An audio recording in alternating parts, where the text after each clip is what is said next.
Roethlisberger finally said it. We already knew it. And he's handled this absolutely brilliantly to date. All of it. Good morning to you. Good Friday morning. I'm Dejan Kovacevic of DK Pittsburgh Sports. This is Daily Shot of Steelers. It comes your way bright and early every weekday. If you're into hockey and or baseball, I also offer up daily shots of Penguins and Pirates, the other two teams I cover, right where you found this. And yes, he did finally acknowledge what's been obvious to a lot of us for weeks now, with the very first question that was asked of his Thursday morning session yesterday on the South Side. Right out the gate. You know what? I don't ever speak in definites or guarantees. That's just not what I've ever done or who I am. But, you know, looking at the bigger picture, I would say that all signs are pointing to this could be it. Regular season, that is. I know we still have a chance to potentially get a playoff game there if things fall our way and we take care of business and things have to happen. But in the grand scheme of things, in terms of regular seasons, signs are pointing that way. This could be it. That's it. So now everybody knows. Everybody knows. And even though he'd told me 3 weeks ago that he wasn't going to say anything formally or publicly until the season was over, he instead took this route. And I'm here to tell you, it's not an accident. It's not. The one thing that you can take to the bank about Benjamin Todd Roethlisberger is that his focus is on winning the game that Sunday. I'm not laying it on thick. I'm not getting schmaltzy here. I don't need a violin as accompaniment. This is who this player has always been. I have seen him, been around him, when he's thrown for 500 yards and lost. And trust me, it's not an act that he's upset. I've also been around him when he's thrown for $150 and won and has been giddy. Around him this season in Cleveland when he beat the Browns up there again and came in as happy as I think I'd ever seen him.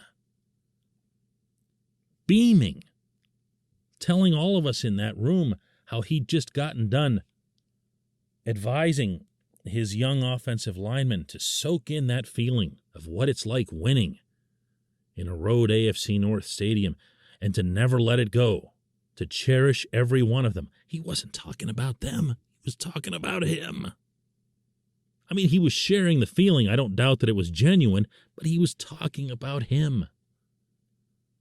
He's always been about winning the game that week.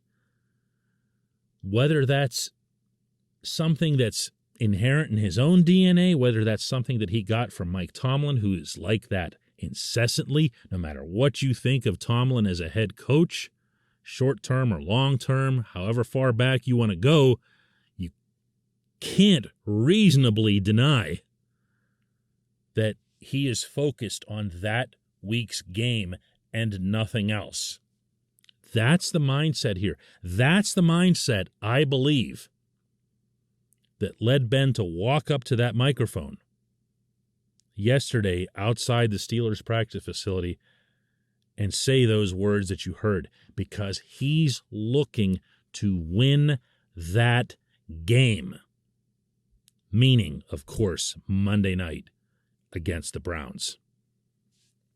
This portion of Daily Shot of Steelers is brought to you by Point Park University. Choose from nearly 100 career-focused programs leading to bachelor's, master's, and doctoral degrees. Choose when and how you'd prefer to do that studying, whether it's at Point Park's gorgeous downtown Pittsburgh campus, whether it's online, maybe a flexible hybrid format would work best for you. Find out more about all of this at pointpark.edu. What's the best way to win a game like this? Well, of course, you got to perform well, got to execute, got to scheme, all that other stuff that, by the way, the Steelers haven't been all that great at, in particular on offense.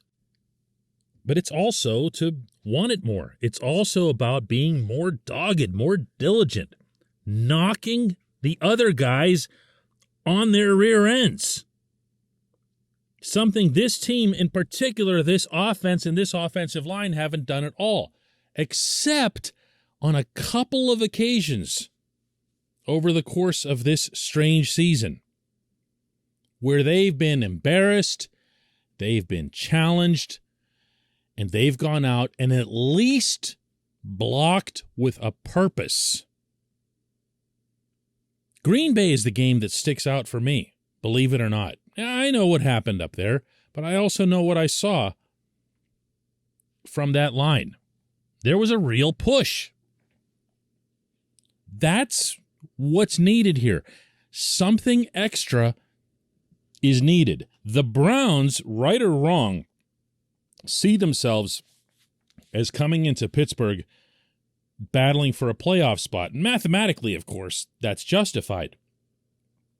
And they're going to wire themselves a certain way to do that. If the Steelers have anything, I was about to say lower their level. You can't even match it. You have to exceed it. That's the approach that you have to take. And by Ben coming out and saying what he did when he did, he allows his teammates to immediately talk about his last home game publicly.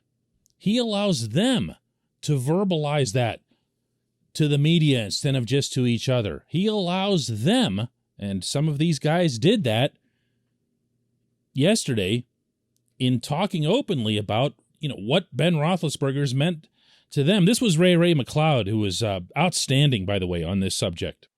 Like I just said, the mentality, even when Ben, I remember one game, he was on the sideline and it looked like he had 4 hip pads on.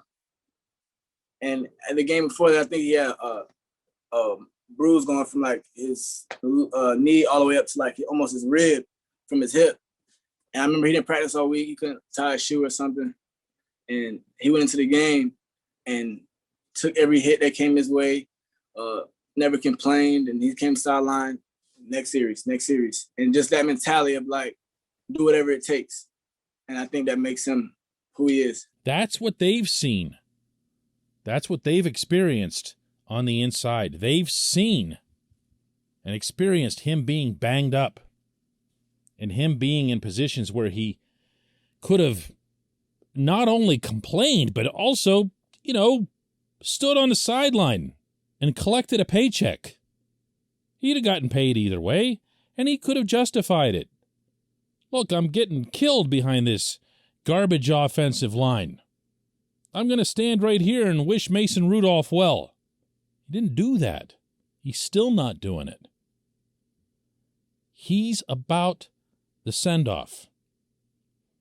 And if that can be achieved Monday night against the Browns, you're going to see something truly special in the reaction that he shows after the game, because he will have gotten not only his moment or collection of moments from the game, but he'll also have gotten the W, which was the real reason he did all of this. Now, when we come back, just one question.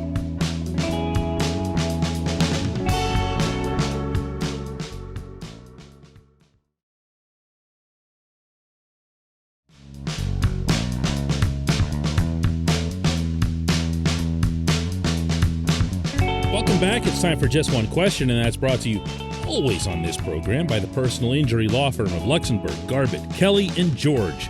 They represent people who are hurt in car accidents, who need help with workers' comp or medical malpractice claims.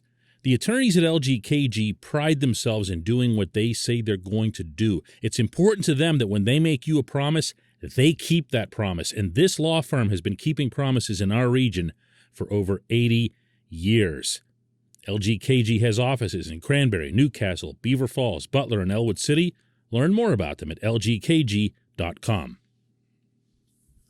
And today's J1Q comes from Ethan Brown, who asks, Are any members of today's offensive line capable of contributing to a competent unit in the future? Could we fashion an actually competent, or dare I say successful, offensive line with 2 or 3 shiny free agents / draft picks, or do we need 5 new guys?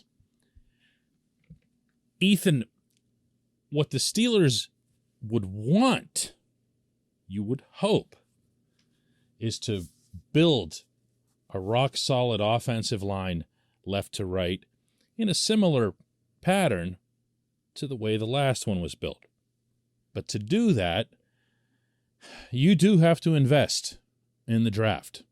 You do have to look at your most expensive capital in the draft, that, of course, being your first and second round picks, and say this is where we want to go, this is where we need to go. One of the discussion points that was had a lot when I was down in Kansas City over the past weekend, by that I'm talking about, press box, stadium stuff, was the Chiefs' drafting of Creed Humphrey, their exceptional center. A guy that the Steelers could have had instead of Pat Freiermuth. Now, this isn't a knock on Freiermuth. Freiermuth looks like he's going to be a terrific tight end for a long time. That's nice. Which one did they need more this season? The Steelers had hung a first-round grade on Freiermuth. They didn't have one on Humphrey. If all 32 teams had that NFL draft to do over again, they would have hung a high, early first-round grade on Humphrey, who has a realistic chance to be Offensive Rookie of the Year. The AFC, he comes up. Imagine that, a center. But he's been that good for Kansas City. And if you don't believe me, go ask Cam Hayward. Because I haven't seen anybody push 97 around the way that kid did. That's what you need. The problem that the Steelers have is that all these years later, all this time later, they're still looking to replace Ryan Shazier. And while giving Devin Bush the benefit of the doubt, or some benefit of the doubt, over his knee issue and the year that it takes to recover and become fully yourself again, I give him 100% latitude on that. I just haven't liked some of his body language. Aside from that, some of his effort. But you need the best version of Bush back. You need to know that's coming, and there's no way that you can know that. There's no way you can feel good about Devin Bush going into 2022. Well, he's still going to be there. He's still going to be your inside linebacker. But do you feel that strongly about him that you can say there's no way we'd go for inside linebacker if you're the Steelers? Especially when you're going to let Joe Schobert walk and his $8.3 million that he's due? You see where I'm going here? It's not as academic as saying, well, that's it. Let's build with the offensive line. You don't know that. You can't know that. Have I mentioned the quarterback position? Yeah, there's that too. But, quarterback is, you know what? We're going to have, Ethan, so much time once this season ends to get into drafts and needs and how you're going to address this or that. But the fact of the matter is, if the Steelers bring in a free agent quarterback, part of what that quarterback is going to want and expect is an offensive line that's a hell of a lot better than this one. So if you get the quarterback from the outside, as I fully expect that they will,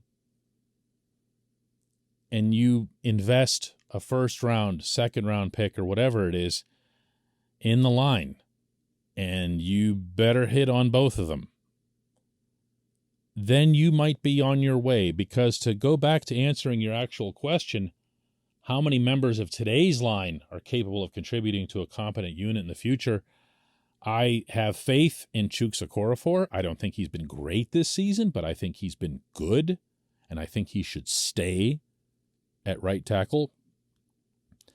I have guarded faith in Dan Moore. I think this year is going to end up being a bigger plus for him than it will be a minus. He is a natural tackle. He did have, will continue to have, he's not done, a full NFL season starting at the position. A lot of hard lessons are learned along the way. And the worst of Dan Moore appears to be behind us. And that's not exactly high praise, but that's what I've got. And the same thing goes for Kevin Dotson. You know, all kinds of questions and issues about him coming into this season. He goes out and doesn't look good at all. And then he gets hurt. Now he's coming back, I think. We'll see. For the game against the Browns, he's got to show that he was missed. He's got to show the difference between having him out there and having the various John Legloos and Joe Haigs who'd been taking his place. He's got to make that felt. And I don't know that that's there. We'll find out. I got nothing for you on the center. If you're waiting on that, if you like, I'm going to drop some kind of bomb and say, oh, Kendrick Green just needs one. I got nothing for you on the center. I have no reason whatsoever to believe in him. If there is potential for him at guard, I still wouldn't put him in a spot where he's anointed anything. I just wouldn't. Yeah, if it looks like he can, slide to right guard and take Trey Turner's place or whatever, it can't come without competition. My answer to your question, Ethan, is draft. But that doesn't happen quickly either. I appreciate the question. I appreciate everybody listening to Daily Shot of Steelers. We will have another one Monday morning on game day.